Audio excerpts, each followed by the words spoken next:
today is going to be spontaneous. And Brian, you're introducing I get the honor of introducing MaryAnn. Yeah, I actually had a chance to meet MaryAnn, be blessed by her presence and her wisdom this past January at the 1001 New Worshiping Communities Gathering in San Diego.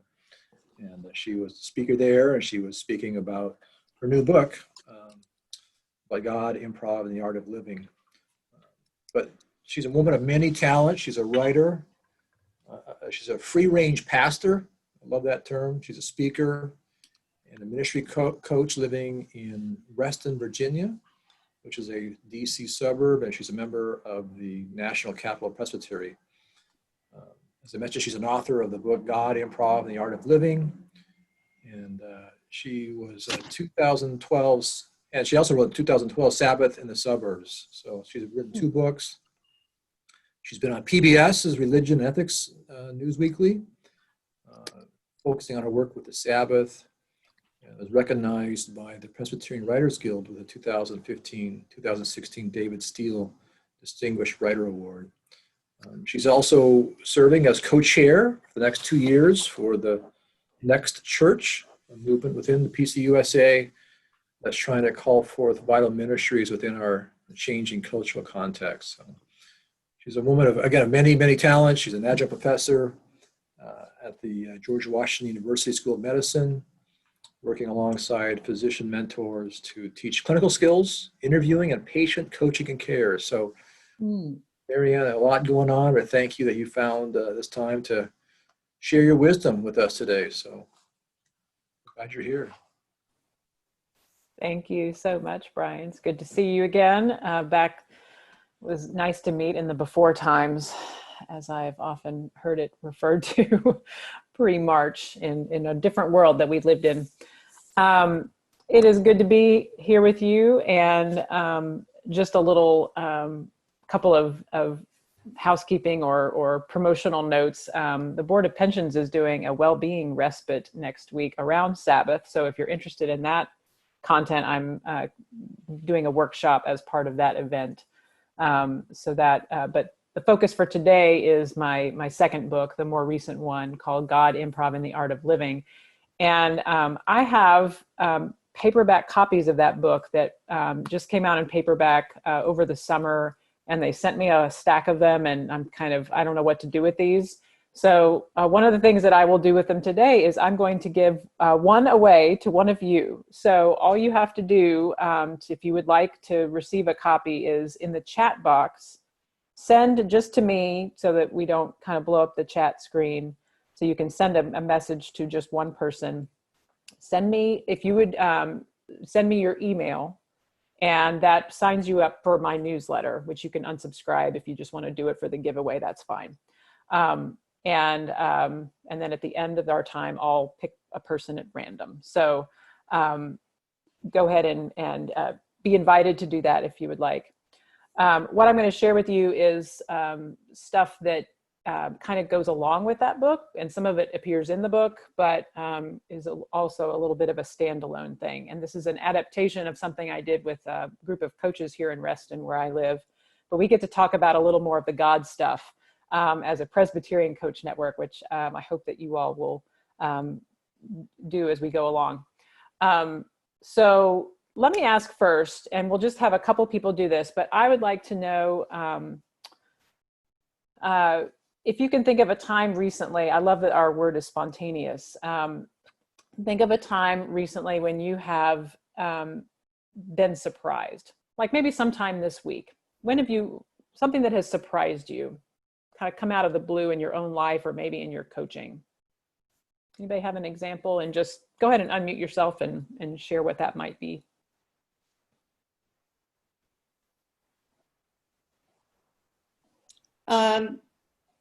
MaryAnn, this is Peggy. It has nothing to do with coaching, but it was something that was really exciting to me. I was sitting here in my sunroom where I'm sitting right now, and there's a window across the room, and outside of it, I have bird feeders. So I enjoy watching birds. Well, I was sitting here one morning doing my devotional time, and I looked out, and there was a Baltimore Oriole on my feeder.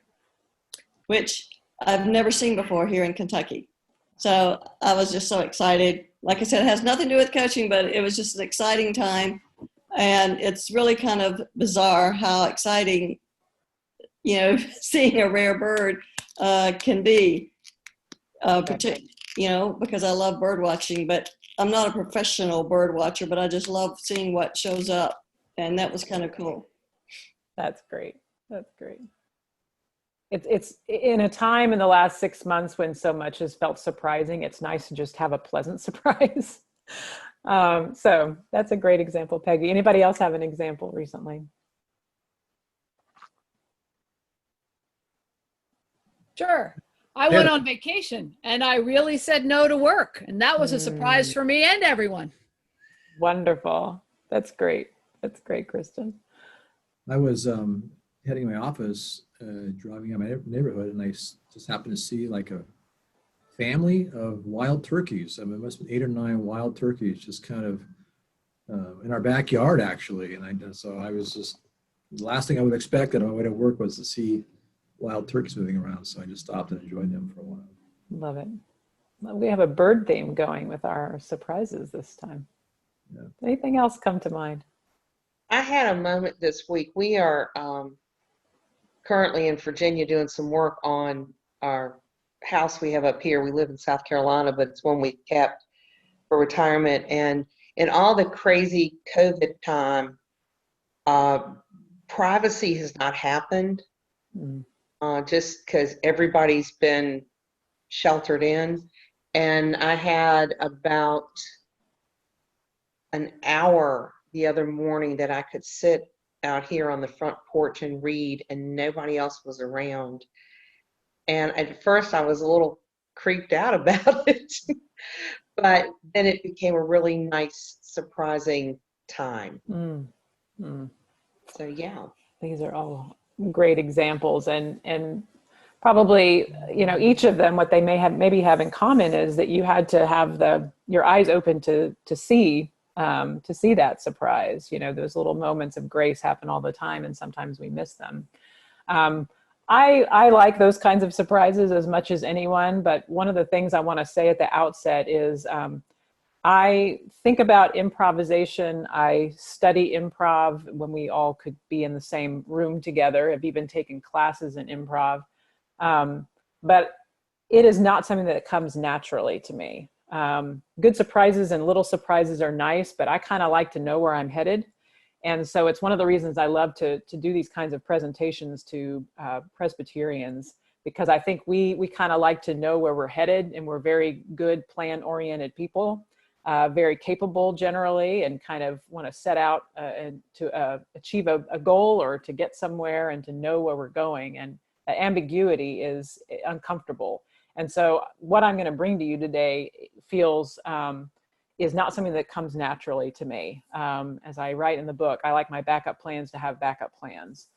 And yet I continue to be drawn to this idea of improv as a spiritual practice, as a life practice, and what we'll talk about today, and hopefully with some conversation from you, as a natural set of tools for coaching. Because life really doesn't go according to our plans. We are constantly being surprised. I'm going to share my screen. I'll have some slides and things along the way, and we'll have pause for conversation too. Please just make generous use of the chat box, though. I have that visible, so I would love to hear your just little one-off thoughts. Sometimes that's the holiest space, is just those little kind of thoughts that the Holy Spirit gives you that you put in chat that, you know, are kind of asides. I love those. One of my favorite things to read every week in the New York Times is a feature called Metropolitan Diary, and it is people sharing little vignettes about life in New York City. And this one came up a couple of months ago, and some of them are quite old. You have people writing about being in New York in the 70s and such, but this one I loved. It's called Snow Day. Dear Diary, it was late September and I had been a cancer patient for about 3 months. Brain tumors, neurosurgery, and radiation therapy had rendered me wobbly and unbalanced. I was only able to enjoy my daily walks with a pair of hiking poles, which apparently made me look as though I was cross-country skiing on pavement. I say this because I was out walking one sunny morning, as I was walking one sunny morning, a city sanitation truck slowed down beside me. The driver leaned out the window. "Where's the snow?" he said. He and his partner laughed and then drove off. Their mockery made me angry. A short while later, I stopped at a deli for a bottle of water. There on the checkout line were the sanitation workers, coffee and breakfast in hand. I paused and glared at them, debating whether I should give them a "here's why I need these poles" speech. After a few tense moments, I decided on a different approach. "Where's your snowplow?" I said. We all started laughing and bumped fists. Whenever I was out walking on trash collection day in the months that followed and saw them in their truck, they would toot their horn and give me a big thumbs up. I love this story because it is a teeny tiny little bite-sized example of good life improv. I happen to think that there would have been nothing wrong with him saying, "Hey, you don't know what other people are going through. I need these poles because I'm, fighting this cancer battle." But instead, he made a different decision and went a different way and built a little connection. And we are always having to make those decisions in our lives. And surprises come in, and what we do with them is really what improvisation is all about. And I think a lot of what we do as coaches is helping folks improvise well. So what do I mean when I say improvise, and what do we mean by improvising? I love the definition that comes from Patricia Madsen and her book Improv Wisdom, which I drew on a lot from for my book God, Improv, and the Art of Living. Her book is very kind of spiritual in nature, but it's not explicitly religious or kind of explicitly spiritual, but it's kind of just got a lot of good life wisdom in it. And this is her definition of an improviser, which I think I love and can't really improve upon because I think it just speaks to the human experience. But an improviser is someone who is awake, who is not self-focused, who's moved by a desire to do something fruitful and to give back, and who acts on this impulse. And I love, I think so many, we need each of those little components in there. And when I think about that movement, moved by a desire to do something fruitful and give back and acting on that impulse, I think about how many of us, if we're pastors, people coming through the line after worship, or maybe in a parking lot, or even in a committee meeting, would say, somebody ought to, somebody really ought to. And what they kind of teach you in seminary or encourage, colleagues encourage one another. Is there any way, how do you say, well, what might you do? Maybe you're the somebody, and one of the things we learned, I was able to take classes on improv here in Washington, D.C. through Washington Improv Theater, and up in Chicago with Second City. I got one of those Louisville Institute grants. And so they paid for my expenses to go study improv in anticipation of this book, which was just very generous and a real gift. But one of the things they teach you is when you're early on in the classes and something is happening either on stage or in a little improv scene in front of you and you're not part of it, there's an opportunity to jump in and sort of tag another person and kind of take over for them. And what happens when you're new at it is you kind of want to jump in, but you don't maybe have the confidence to do that. And so it's kind of like this little lurch that new improvisers do. It's like, oh, I want to jump in, but I'm not sure. And our teachers would all say, when you feel your body make that kind of motion forward, even if you don't know cognitively what you're going to do, that is your body telling you to jump in and just go and trust that you'll have what you need when you get there. And I think about that when I look at this definition, that we act on that impulse. And I'd be interested, and please, type any thoughts in chat on this, and we can talk about it in a minute. We'll pause for some conversation. But thinking about coaching from a somatic perspective, and this is something I'm really trying to incorporate a lot more because it's not a natural thing for me, but to think, what is your body telling you to do? And do you feel like this, like, boy, I really should jump in, and listen to that. So for those of you who kind of use those tools more, would love to hear how you do that. When I talk to groups about improv, there's sometimes some unlearning that we need to do of what improv is not. And for my purposes, and I think as we think about, coaching and helping people respond in the moment, improv is not about being funny or clever or witty. Even when you're at Second City and you're studying improv, they say, don't try to be funny. That's not the goal. Because if you try to be funny, you're going to start censoring your thoughts and you're going to assess, is this smart enough? Is this funny enough? Is this clever? And what you really want to do is be honest. You want to be present in the moment. And that's really the goal, not to be funny or to amuse people or anything like that. So that's really, hang on a second. I lost can't see y'all. There we go. So set aside that kind of judgment of, that's what that's about. Improv is also not a free-for-all, even though you see maybe improv on stage and people are kind of going all in crazy directions. There is a structure to it. And one of the things that I talk about in the book is sort of how do we find the right amount of structure? How do we sort of find the boundaries that allow us to have the flexibility we need, but not so much flexibility that we don't feel like we are grounded. And I happen to think that it's not a frivolous pursuit at all. It's not just kind of this funny art form that they do on Whose Line Is It Anyway? If you've seen improv, maybe you've seen that. But for me, it's deeply embedded in what it means to be human in an imperfect, chaotic world. And I've had so many people over the last 6 months who maybe have encountered the book and just said, boy, I really needed this book during pandemic because we are just having to improvise all the time. Which leads me to what improv is. And for me, improv is about creativity. It's an invigorating kind of way of living. It's an invigorating kind of art form. It's character forming in the sense that it kind of reveals who you are. I think that when we kind of have the plan and we implement the plan, we can sort of be in service to the plan, which is really in service to our own agenda and our own conception of ourselves. But when we are feeling flexible and open to respond to life as it's really happening, that's where we really learn who we are. But that's risky, right? Taking a step into the unknown is a risky thing. But it's also communal. So it's a comforting thing. And I think about in our relationships with people that we coach, we are there with them to help them sort of say, what's happening in my life and what do I do with it? What's my next step?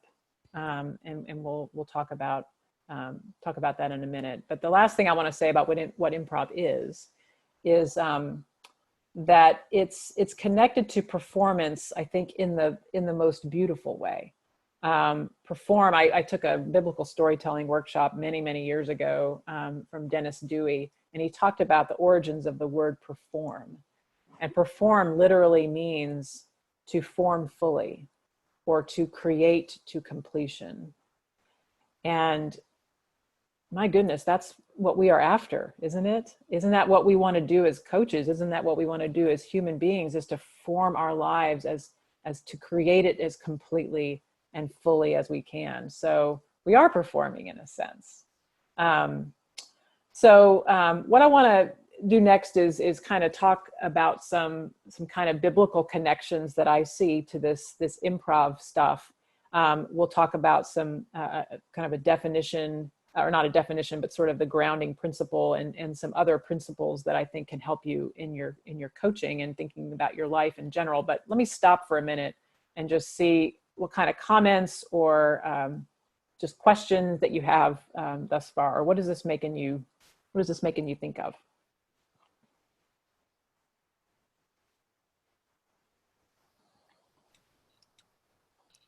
So this is Dana. I had an experience many years ago when I was working on campus where I sat in on a class on art and religion, which was great, but I balked when the religious studies professor, who was a friend of mine, called worship a performance art.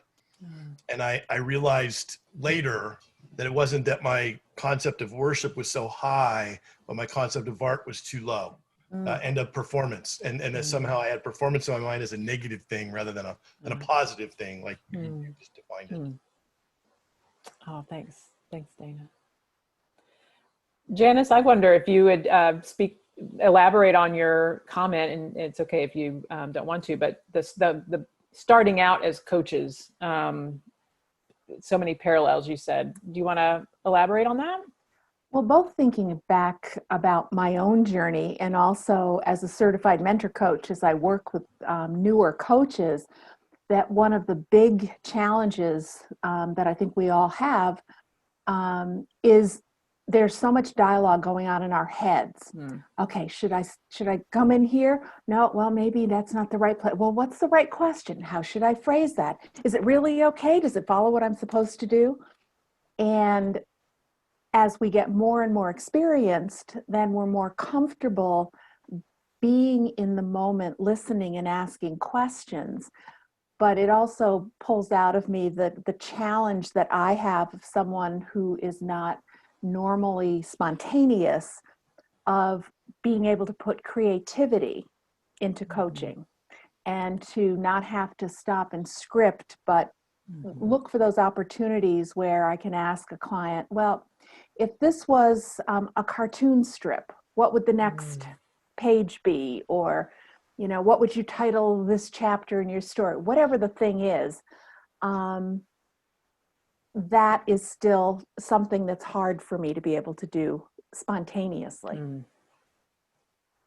I love that, and I can definitely resonate with that. I'm maybe more relatively new than many of you on this call as a coach, and I remember, I don't know, somewhere I picked up a book that was like 1,000 coaching questions.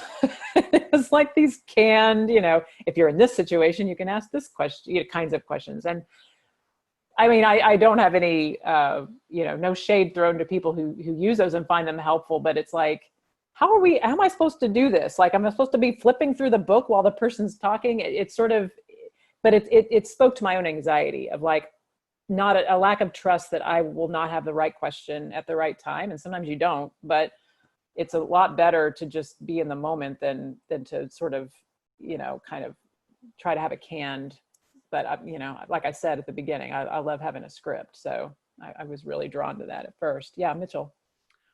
As a transitional pastor, I'm in the Transitional Ministry Consortium because I'm able to teach transitional ministry in several of the sites. And Bill Carter came to the consortium several years ago and did a presentation on how jazz music was so much like transitional ministry. And I'm really broadening the metaphor here that really transitional ministry and ministry in general in these days of pandemic is so improvisational. My gosh, because we've got the distance between us and our session, the distance between us and our people, the distance between having to do transitional steps from a different perspective than we've ever done that before. Yeah. And really, it's the powerful questions that I ask in session and that I ask the congregation as a whole in my physically distant sermons that really have given life to this whole metaphor of physical distancing and how improvisational this whole time period is, how we adapt to this time period and really do the work that we had no idea we were going to need to do. Yeah, right. Yeah, well said. And we might talk, well, I think we'll talk about this a little later, but it feels like with a lot of my clients, I'm wondering if you're getting this too from folks that you're working with, like in the beginning, it was hard because it had to happen really quickly, but there was also a sense that people felt a little more grounded because it's like, well, we need to move to online worship. We need to, you know, figure out how to, and so the structure was pretty clear.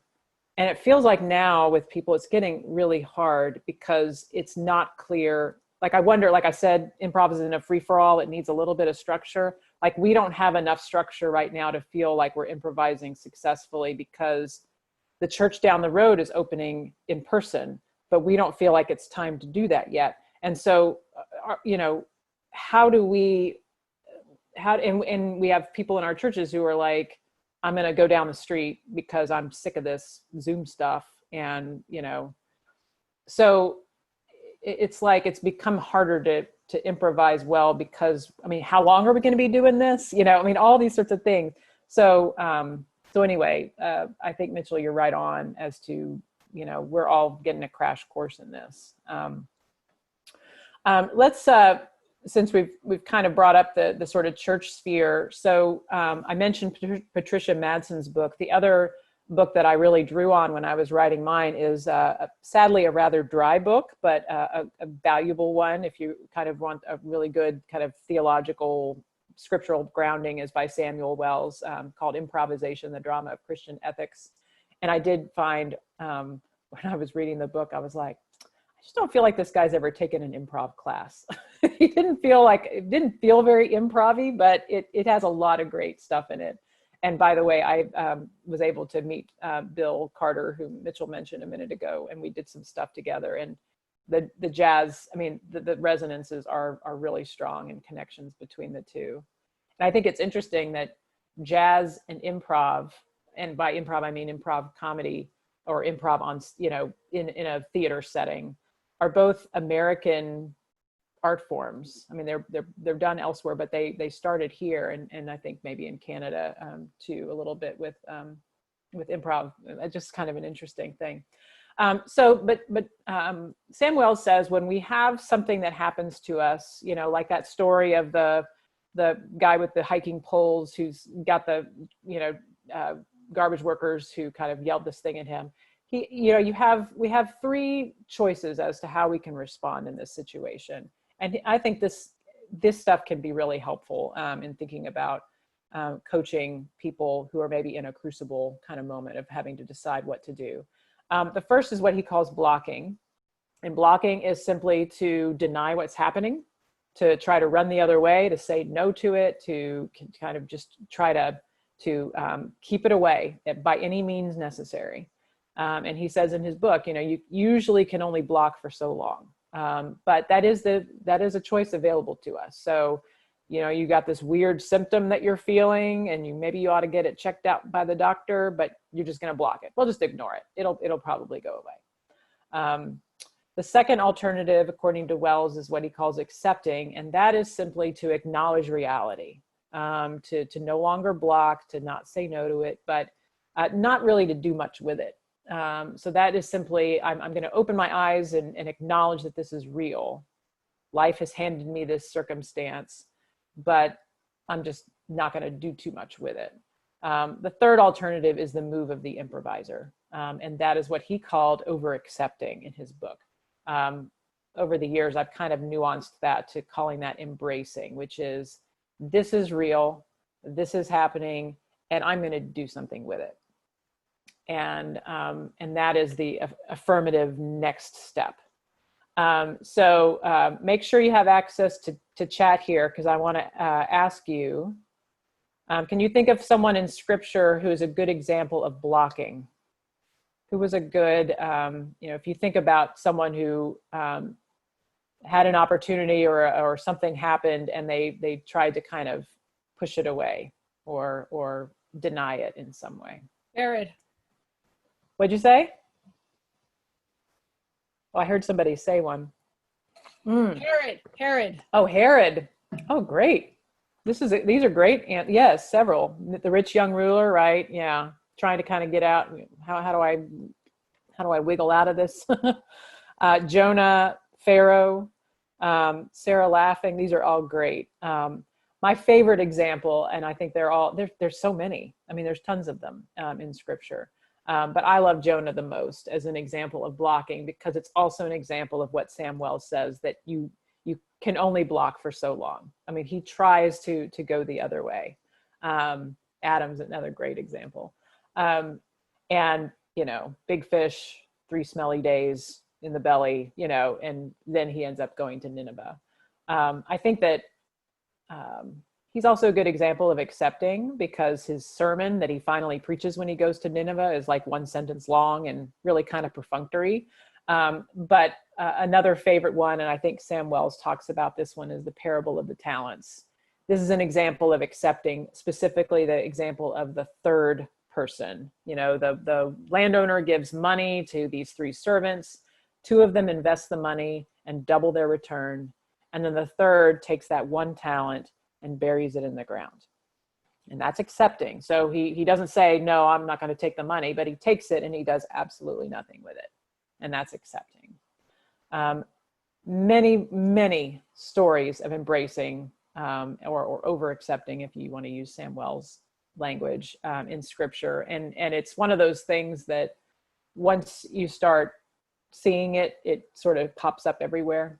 But my favorite story of improv in all of scripture is the story of the Canaanite or the Syrophoenician woman. Remember, she has a daughter who is afflicted with a demon. She goes to Jesus. She's not a member of the tribe of Israel. And he rebuffs her. He does not agree to help her at first. In fact, he says, we do not take the food intended for the children and give it to the dogs. And of course, the children are the people of Israel, the tribe of Israel. Now, she could have blocked it. She could have argued with him, I'm not a dog. She could have accepted his answer and kind of walked away. But instead, she over-accepts, she embraces it. And it is it's just a flawless improv scene. Because what happens on stage is, your partner may say something that you would not have chosen. So if we're cave people and I didn't really want to do that, but you've named the reality. And so it's my job to make it work. And it's my job to bring something to it that I can have fun with it, because you as my scene partner have named that reality. And so she picks that up. He says, we don't throw the children's food to the dogs. And she says, but even the dogs get the crumbs under the table. That's a classic, what we call a yes and we're going to hear a little video from him in a minute about that. But yeah, she, as Becky says, she stands up to Jesus and reminds him of his mission. And that is what's so powerful about improv, is that she is lifting up for him an expansion of his ministry, which then leads to his own accepting of that. So she lifts him up and says, this is not who you are. You are for everyone. And that is the beginning, or maybe an evolution in a process of his understanding himself as not just for the people of Israel, but for the whole world. And so that's what's powerful about improv is good improv begets good improv. So I want to share, I need to go back and make sure that I've shared my sound here, because I want to share, a little short video with you. This is Stephen Colbert speaking at one of our Presbyterian institutions many, many years ago, and it's just a couple minutes long, him talking about this definition of this basic rule of improv, and I think he expresses it well. So we're going to listen to that. So say yes. In fact, say yes as often as you can. When I was starting out in Chicago, I was doing improvisational theater at the Second City and other places. There was really only one rule I was taught about improv, and that was yes and. In this case, yes and is a verb. To yes and. I yes and, you yes and, he, she, or it yes ands. And yes anding means that when you go on stage to improvise a scene with no script, you have no idea what's going to happen, maybe with someone you have never met before, to build a scene you have to accept. To build anything on stage, you have to accept what the other improvisers initiate on stage. They say, you're doctors, you're doctors. And then you add to that, we're doctors and we're trapped in an ice cave. That's the and. And then hopefully they yes and you back. You have to keep your eyes open to do this. You have to be aware of what the other performer is offering you so that you can agree and add to it. And through these agreements, you can improvise a scene or a one-act play. And because By following each other's lead, neither of you are really in control. It's more of a mutual discovery than a solo invention. What happened in the scenes is often as much of a surprise to you as it is to the audience. Well, you are about to start the greatest improvisation of all, with no script, no idea what's going to happen, often with people and places you have never seen before, and you are not in control. So say yes. And if you're lucky, find people who will say yes back. Now, will saying yes get you in trouble at times? Will saying yes lead you to do some foolish things? Yes, it will. But don't be afraid to be a fool. Remember, you cannot be both young and wise. Young people who pretend to be wise to the ways of the world are mostly just cynics. Cynicism masquerades as wisdom, but it is the farthest thing from it, because cynics don't learn anything, because cynicism is a self-imposed blindness, a rejection of the world because we are afraid it will hurt us or disappoint us. Cynics always say no.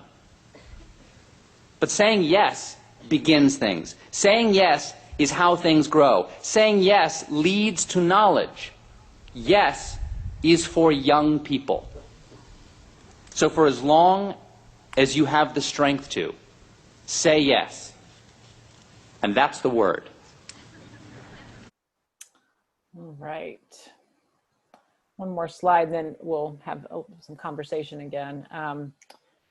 I know some churches do what are called star words at the beginning of the year, where you have a little star and you pick it up on the communion table, and it's kind of got a word on it that's your sort of focus for the year. I chose my own word for this year back in January, which is serenity. Feeling like that is a completely brilliant choice 2 months later when pandemic hit, and that was just like serenity.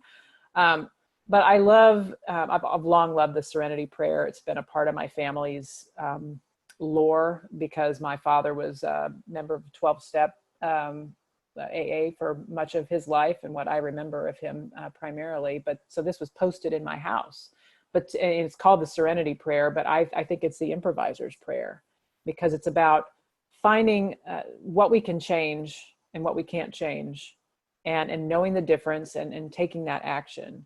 And what I love about serenity in this context is it's not just peaceful, sitting in a kind of quiet, passive way, but serenity is active, but it's active with what we are able to control, what we are able to, and sometimes all that is our attitude. And I imagine, I find myself teasing this out with clients a lot, is like, well, what's in design thinking, which I've been learning about, they talk about gravity problems. And those are things that we set up as a problem to solve, but it's just like gravity. It's just a given. And it causes so much grief and angst when we try to solve that rather than saying that isn't going to change, but what can change. And so that has been really meaningful in my own life, but I also think it's maybe the backbone of a lot of what we do with coaching clients. So let me go back to Brady Bunch Plus and see what comments and wonderings and what's bubbling up at this stage.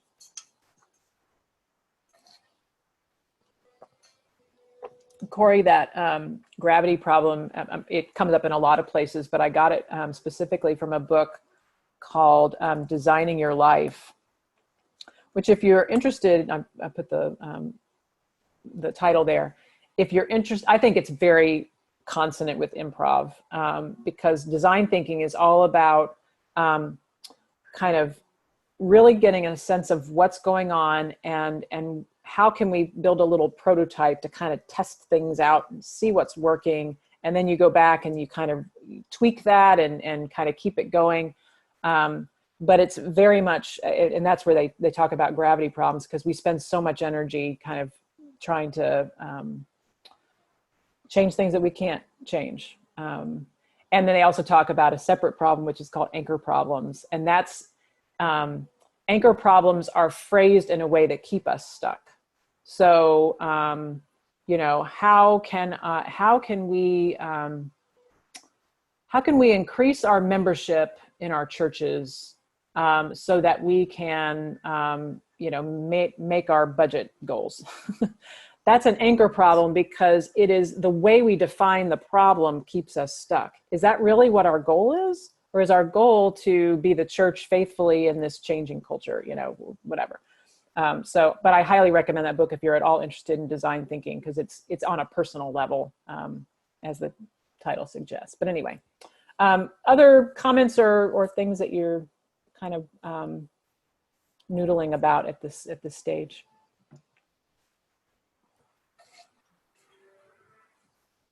I loved what Stephen Colbert said about mutual discovery and the relationship of that to improv. And it just made me think of how some of the contrasts between coaching, where I find that that's, you know, pretty consistent and very enjoyable, and in ministry where it's like people are not always open to discovery. So it's a different challenge, it seems to me. Not always, but often. That connects well to Corey's question in chat of good improv begets good improv. But what do you need in order for that to happen? And good improv relies on trust. Yes, thanks, Mike. They're the authors of the book. And those are a couple of the gurus of design. You can't, improv relies on good trust, because I need to trust that if I'm going to make an offer, you are not going to shut it down. You are going to work with it. And a great place, if you're interested in just, I'm going to recommend this, even though they get a little blue sometimes in this podcast, but Conan O'Brien's podcast where he interviews comedians, it's called Conan O'Brien Needs a Friend. They'll just start riffing sometimes. I mean, he'll have Jim Carrey on there, and they won't even be, it's like they're doing a little scene together. And Conan is so good at yes-anding, even if it kind of is in a self-deprecating way. And it's just really fun. But there's a classic story of Joan Rivers when in her early career, she was at Second City, and she's on stage with Del Close, who is like the guru of improv. And they are in a scene, and she says, "I want a divorce." So what you know right off the bat is that they're married, right? So now, yes and doesn't mean you always like it does. Yes and doesn't mean he's like, "Oh, good idea," but he can't argue with whether they're married and she wants a divorce. So what he said was, "Well, what about the kids?" And she responds, "We don't have kids," which really got a huge laugh. But it's not good improv, because he has set up the reality of the scene is that we have kids. Now, he, being a good improviser, found a way to make that work, I'm sure, which is, you know, "Oh, I know you never want our pets to be considered our children," or, you know, whatever. There are all kinds of ways that he could yes and that, but that's a destruction of trust. And that story, I mean, Joan Rivers doesn't care. She went on to have a great career, but it's like legendary in improv community as an example of not good improv. So when you have that trust, and when there can be that kind of grounding of, we're going to try this together, then good improv, it just inspires, you know, when I'm with someone who's really feeling that, I'm inspired to take a chance. I think of a friend of mine who's a pastor in Laurel, Maryland, and she's really built an ethic of improv in worship.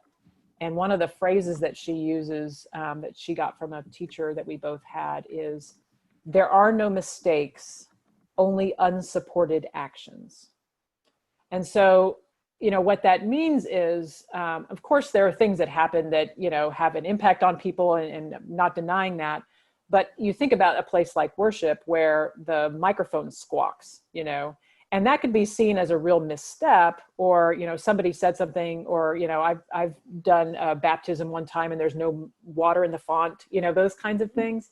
Mm-hmm. And what you do with that and the spirit with which you respond makes all the difference. So when I have to improvise and say, you know, now we will prepare the font for the baptism, and, you know, I sort of send someone out to kind of bring in the water, and then it turns out to be even more beautiful than, you know, because you have this procession of the picture or whatever. Then there's this kind of leavening that happens.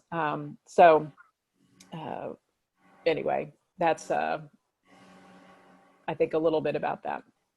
And yeah, synergy, to use that good buzzword. So Becky is asking how improv impacts coaching, and that's going to be the next little bit, but also asked about the tattoo. My tattoo is from A Wrinkle in Time, the book by Madeleine L'Engle, which is my favorite book. And at the end of the story, when she is, the main character is about to battle the big bad, one of her kind of mentors says, you have something that it has not. And it is the villain, the kind of big villain in the book. So this says you have something that it has not. And it is, what the thing you have is love, of course. If you know L'Engle's work, that's going to be the secret ingredient to defeating the forces of evil. So that's what my tattoo says.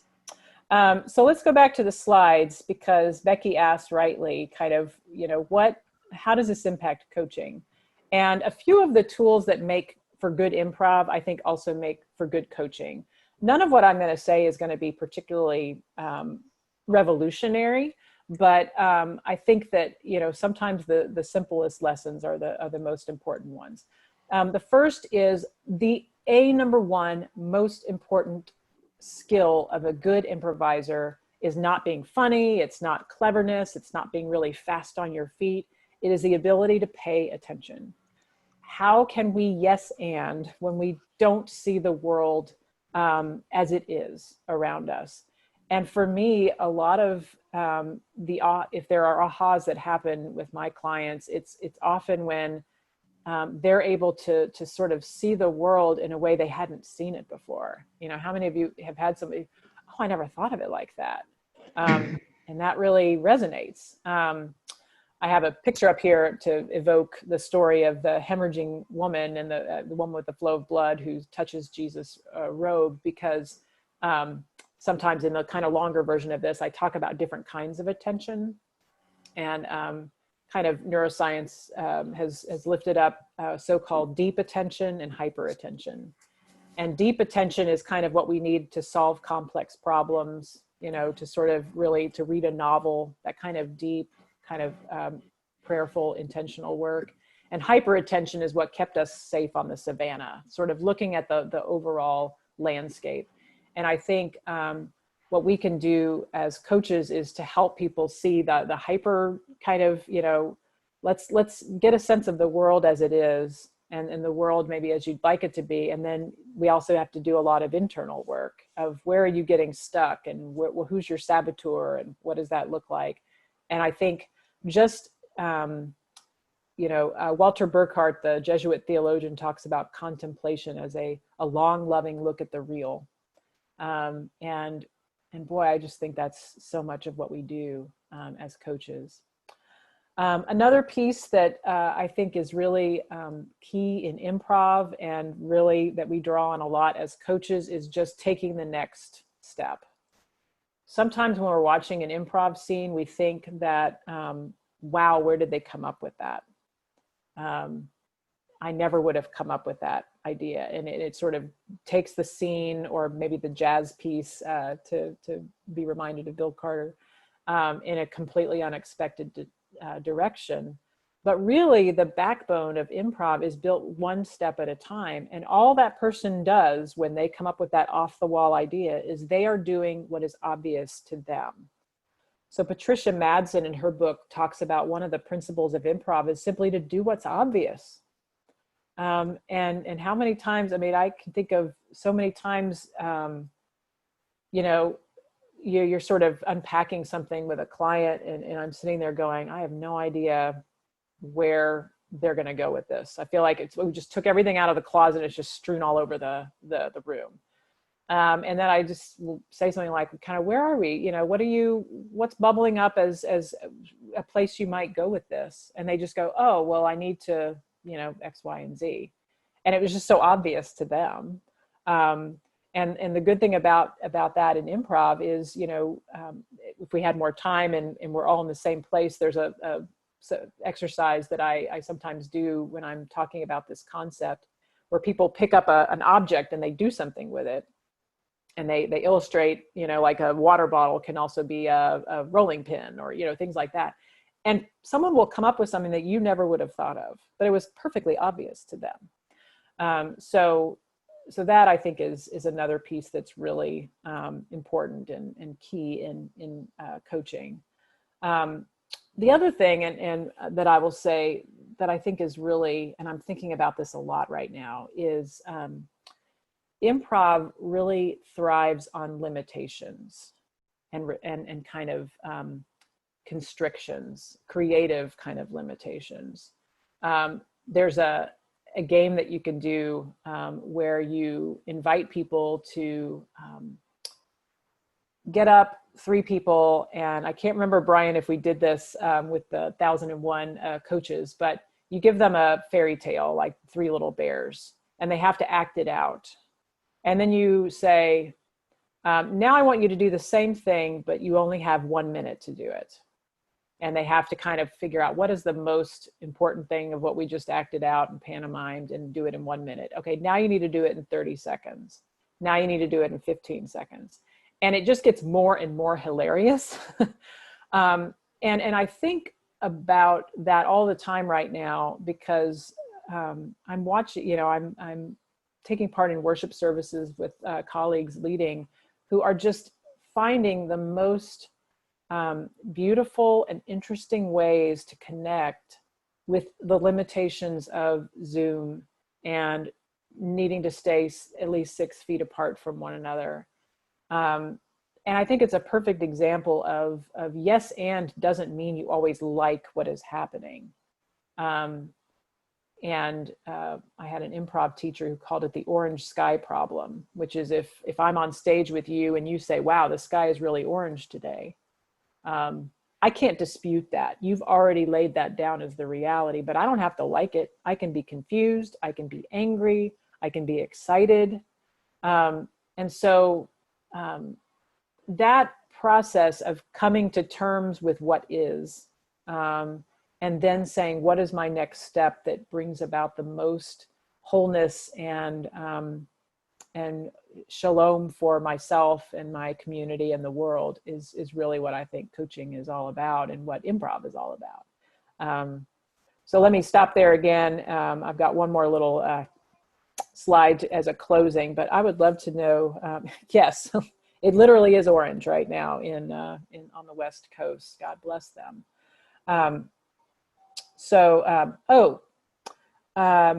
Yes, Corey is, okay, I'm just, sorry. I would love to give you all, I have a handout, and I can maybe share it with, I don't know if do you all send out an email after these calls, or I can see if I can dig it up, but I have a worksheet of activities that you can do that are kind of improv-y via Zoom. So we could do that for sure. Okay. And if you send it, I could send them out with the CCEU certificates. Okay, great. Yeah. Okay. I'll send that right after our call, rather than be distracted and try to dig it up now. I'll send it to you. So yeah, comments or questions about any of this?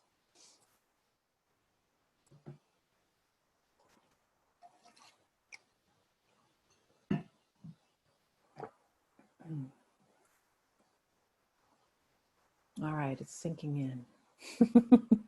That's good. Let me just share one last thing, and then we'll, and I know around 5:05 or 5 after the hour, depending on where you are, I know there's some closing things that happen. Just a couple of closing quotes and thoughts. I love this. We have another commencement address in this, but this is from Daniel Pink, who I think just, this is improv and this is coaching to me. And he says, sometimes the only way to discover who you are or what life you should lead is to do less planning and more living, to burst the double bubble of comfort and convention and just do stuff, even if you don't know where it's going to lead, precisely because you don't know precisely where it's going to lead. This might sound risky, and you know what it is. It's really risky. But the greater risk is to choose false certainty over genuine ambiguity.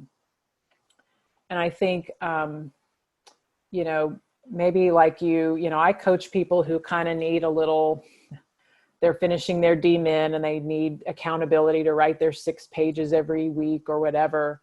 But the really life-giving coaching is helping people come to terms with that genuine ambiguity and letting go of the false certainty.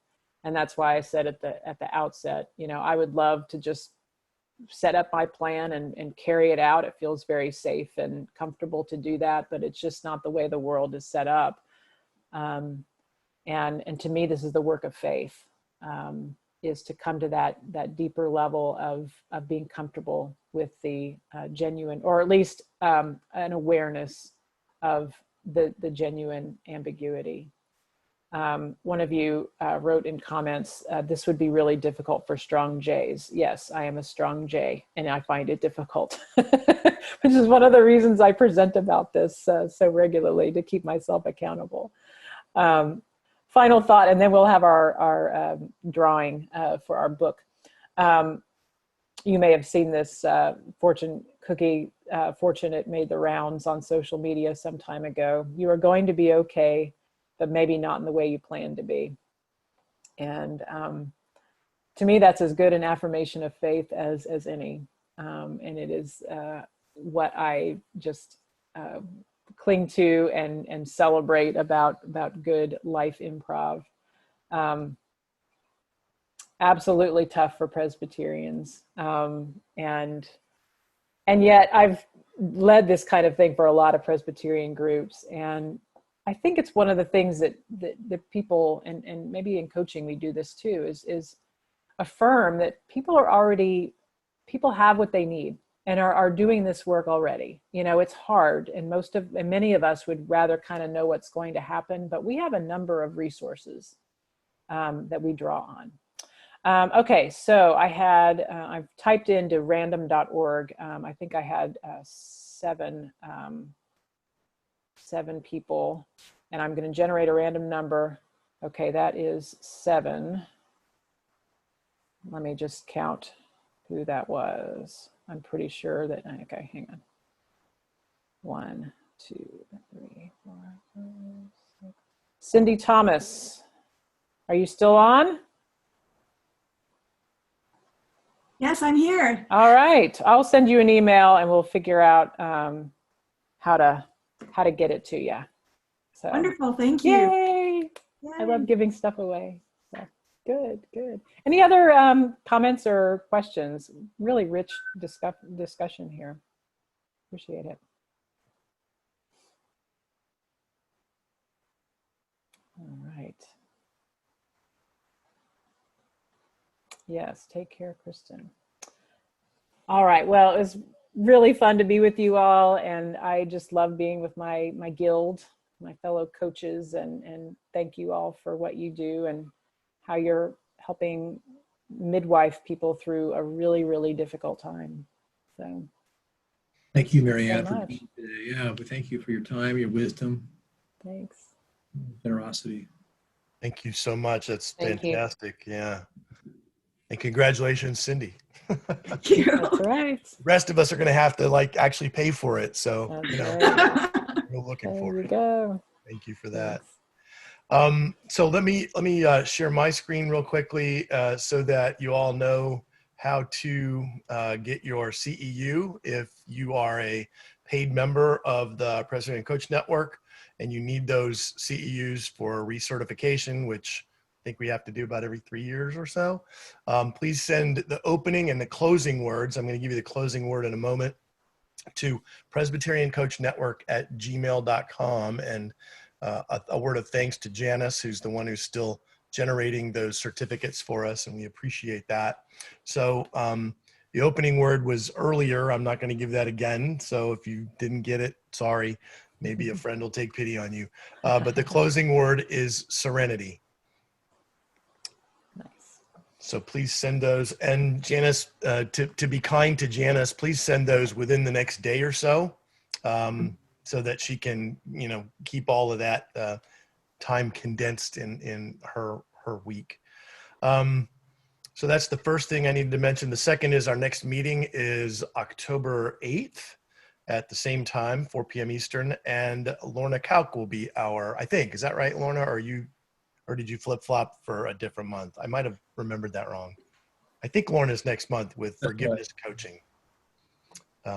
So please join us for that. And as she mentioned earlier, in just a couple of weeks, you are invited to try out this experiment that we're going to improvise, I guess, to try to increase the ways that we support each other as coaches, and also to figure out how to increase the networking aspect of the Presbyterian Coach Network.